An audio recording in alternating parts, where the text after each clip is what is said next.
Nasa loob man ng piitan ng mga kababayan nating person deprived of liberty sa Davao City, may sariling kabuhayan. Ito ay sa tulong na rin ng pinalawak pang livelihood program ng DOLE. Ang kanilang mga produkto, silipin natin sa sentro ng balita ni JC Aliponga.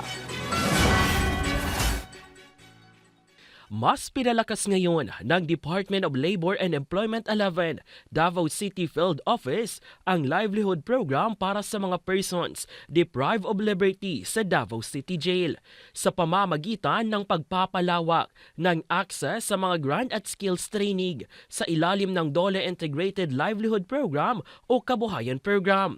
Ayon sa BJMP 11, mahigit 400 na PDL ang makikinabang sa livelihood program. Kabilang dito ang Baking Livelihood Kit na nagbibigay ng standardized starter package na may kasamang heavy-duty equipment, maliliit na hand tools at raw materials na may inilaan na pondo na mahigit 3 milyong piso para sa group projects sa loob ng jail facilities.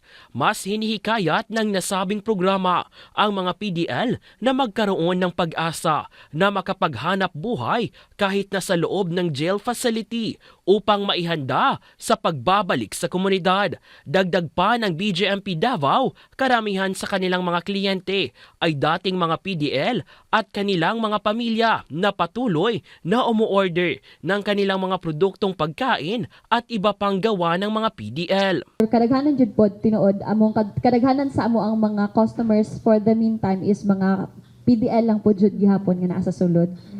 Pero nag-take me og orders from outside. Okay. Suportado rin ng DOLE 11 ang sustainability ng programa sa pamamagitan ng business support services kabilang ang productivity at entrepreneurship training na nagtuturo ng product pricing, inventory tracking at marketing. May microinsurance na magbibigay ng 1-year GSIS personal accident insurance para sa mga rehistradong benepisyaryo.